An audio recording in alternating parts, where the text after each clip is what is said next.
എൻ്റെ പുതുപുത്തൻ വിശേഷത്തിലേക്ക് എല്ലാവർക്കും സ്വാഗതം. രേവതി ചടങ്ങ് ദിവസം അമ്പലത്തിൽ നിന്ന് വരുന്ന വഴി ശ്രുതിയുടെ അമ്മയെയും കുട്ടിയെയും വഴിയിൽ വെച്ച് കാണുന്നുണ്ട്. തുടർന്ന് അവരോട് പറയുന്നുണ്ട്, ഇന്നെന്റെ താലികെട്ടാണ്, നിങ്ങളും ആ ചടങ്ങിൽ പങ്കെടുക്കണം എന്ന് പറഞ്ഞുകൊണ്ട് രേവതി അവരെ വീട്ടിലേക്ക് കൂട്ടിക്കൊണ്ടുവരികയാണ്. അവരെ വീട്ടിലേക്ക് കൂട്ടിക്കൊണ്ടുവരുന്നത് ചന്ദ്രമതിക്ക് തീരെ ഇഷ്ടപ്പെടുന്നില്ല.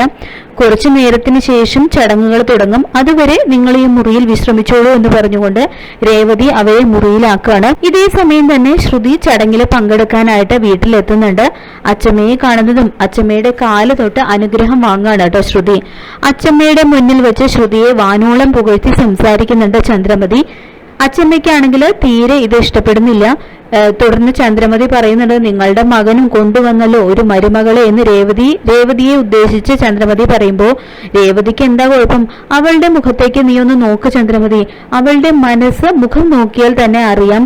സുധിയുടെ പെണ്ണിന് എന്താ സുഖമില്ലേ, കണ്ടാൽ ഒരു കുട്ടിയെ പ്രസവിച്ചതുപോലെ തോന്നും എന്നൊക്കെ ചന്ദ്രമതിക്ക് ചുട്ട മറുപടി തന്നെ കൊടുക്കുന്നുണ്ട് കേട്ടോ അച്ചമ്മ. ഇത് കേട്ട് ശ്രുതി ആകെ വല്ലാതാവുകയും ചെയ്യുന്നുണ്ട്. ശേഷം വീട്ടിൽ വന്നു കയറാൻ പോകുന്ന മരുമകളോട് ഇങ്ങനെയാണോ പെരുമാറുന്നത്, അവൾക്ക് വിഷമമാവില്ലേ എന്ന് ചന്ദ്രമതി ചോദിക്കുമ്പോൾ, നീ വീട്ടിലിരിക്കുന്ന മരുമകളുടെ മനസ്സ് വിഷമിപ്പിക്കുന്നതിനെ കുറിച്ച് എപ്പോഴെങ്കിലും ചിന്തിച്ചിട്ടുണ്ടോ ചന്ദ്രമതി എന്ന് ചോദിച്ചുകൊണ്ട് അച്ചമ്മ ചന്ദ്രമതിയുടെ വായടപ്പിക്കുന്നുണ്ട്. ശ്രുതിക്ക് വേദനിക്കില്ലേ എന്ന് ശ്രുതി ചോദിക്കുമ്പോൾ, ഞാൻ ആരെയും വേദനിപ്പിക്കാൻ വേണ്ടി പറഞ്ഞതല്ല, നിന്റെ അമ്മ രേവതിയെ കുറിച്ച് പറഞ്ഞപ്പോൾ എനിക്ക് ദേഷ്യം വന്നു എന്നും പറയുന്നുണ്ട് കേട്ടോ അച്ചമ്മ.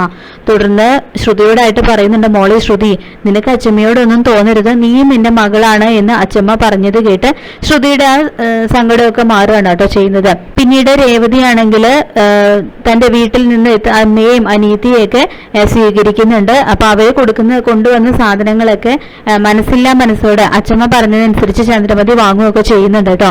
പിന്നീട് കാണിക്കുന്നത് ശ്രുതിയും സുധിയും റൂമിലിരുന്ന് മധുരം കഴിക്കുകയാണ്.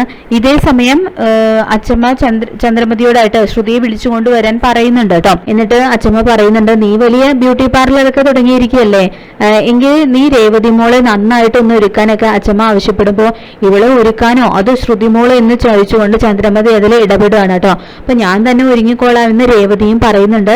ശ്രുതി തന്നെ ഒരുക്കണമെന്ന് അച്ചമ്മ നിർബന്ധം പിടിക്കുന്നുണ്ട്.